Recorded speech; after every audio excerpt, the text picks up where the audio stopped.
واش الشباب، نتمنى كلكم تكونوا على خير وبخير. اليوم ان شاء الله نديروا واحد الحلقه اللي نشوفوا فيها التضامن اللي داروا المغاربه في هذه الزلزال هذا، والله يرحم اللي ماتوا والله يشافي اللي مازالين في حالة حرجه. شوف، باش عجبوني المغاربه ديما باش ما احتاجيتهم تلقاهم.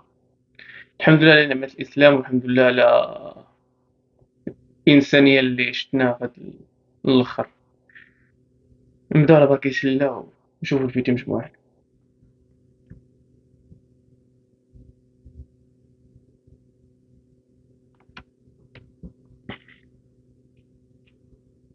عند الكوارث الطبيعية لا يمكن لأغنى الحكومات أن تلبي احتياجات المنكوبين من دون دعم المبادرات الأهلية. هنا تظهر مشاعر الوحدة الوطنية والأخوة والانتماء، وقد ظهرت بالفعل في المغرب بشكل عفوي.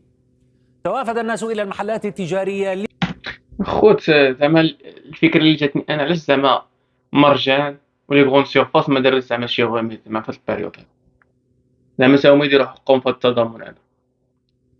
بقات جاتني غير الشعب مسكين هو اللي جات دير لشراء المواد الغذائية من جيوبهم والتبرع بها للمتضررين من الزلازل. ما كاينش منين دوز، ما كاينش منين تقدا والو. شو واو واو واو واو واو واو واو واو واو واو واو. ما شاء الله. شو تبارك الله. شو الخير ما شاء الله. ما يمكنش هادشي، راه ما يمكنش والله ما يمكن. الكل يساعد بطريقته بما يستطيع. من لم شوف يشتري المغربي مثلا سخر يكونوا عنده سيارته خبزات يعطيك لإيصال خبزة وتدخل ديرها المساعدات. شوف محتاج، راه نورمال حاجة هاي عادية تاهي، هادي. هاي شارجي الحليب تاهي تبارك الله وضانون. ان الناس ما لقاش الخبز كتجيب الحليب. السياره رقم 8 بارطاجي سعود زيد السياره رقم 10. ما شاء الله الاخوان. تبارك الله فيك، ما شاء الله. أعود بكم إلى تعليقات الناس حول هذه الحملات الشعبية الأهلية العفوية من دون دعم من الحكومة أو من أي ترولي على هادي بدون دعم من الحكومة. منظمات غير حكومية، هي حملات عفوية. مريومة تقول والله أن المتاجر الكبرى بمراكش فارغة أدراجها لأن الناس اشتروا كل شيء وقدموه للجمعيات من أجل إيصالها للمتضررين. نحمد الله ونشكره أنه بالمغرب يوجد تكافل اجتماعي وتضامن قوي بين مختلف الشرائح الاجتماعية. هذه الحاجة الوحيدة اللي كنحمدو عليها الله، هي المغاربة ديما فهمتي، ديما الحمد لله في الشدائد كيكونوا متضامنين، وهاد النعمة راه ماشي عند كلشي. المغربية. تغريدة من أرجوان تقول حبيت كيف متعاونين مع بعض ومتصبرين وأقوياء، الله يرحم اللي توفوا ويعوضهم خير يا رب. طارق يقول في التغريدة علاش هذا المحلات ما يديروا تخفيضات لمساعدة هذه الحملات الإنسانية، وزيد باقي الناس اللي داير سي طالع علاش ما نقصوش لهم في الثمن. الشركات كالاتصالات والمازوت وغيرهم المواطنة حتى على الشركات وليس فقط على المواطنين. ليندا تقول الجو العام من التآخي والتآزر الذي يعم ربوع المملكة من طنجة إلى الكويرة نفير شعبي لمساعدة المنكوبين وتلبية لنداء الوطن. محمد يقول لك محمد أقول لكل مغربي ومغربية أن زلزال المغرب ليس فقط كارثة عظيمة ألمت بأمتنا، بل هو أيضا فرصة لتقوية المغرب عن طريق معرفة الخلل في الدواليب الدولة شوف الهضرة فين مشات. أو البنية التحتية وإصلاحه وزيادة التلاحم وتآزر بين المغاربة.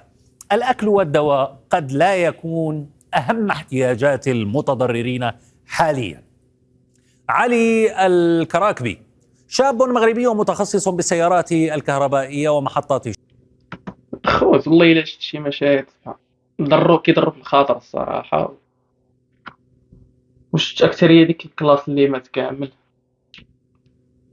خوتي نتمنى توقفوا هاد الفيديو دعيو مع الناس كاملين اللي ماتوا، نتمنوا لهم بالرحمة والله يصبر الناس اللي بقاو منهم.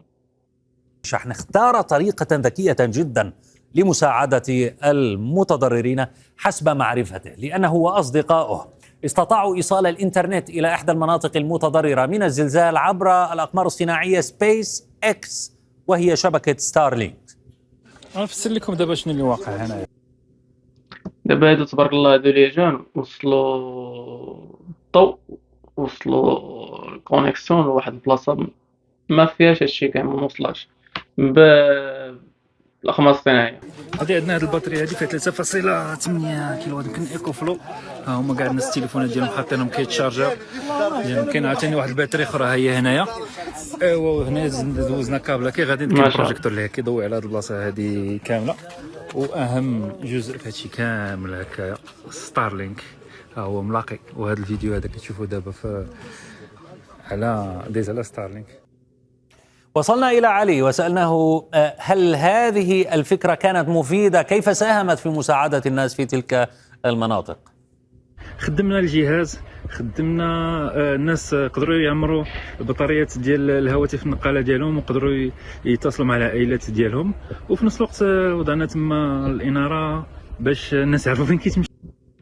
تحياتي ليك اخويا.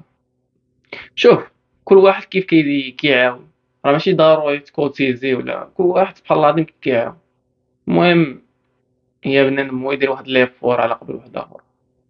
مشاو ويعرفوا، وحتى خصوصا كان واحد النقطه اللي كانت زوينه، كانت النساء كيوجدوا العشاء للناس ما في الظلام، ما يمكن لهمش حتى يشوفوا كيفاش كيوجدوا العشاء، فعاونتهم بزاف انه كاين الاناره. خوتي هذا هو الفيديو ديالنا، رسالة.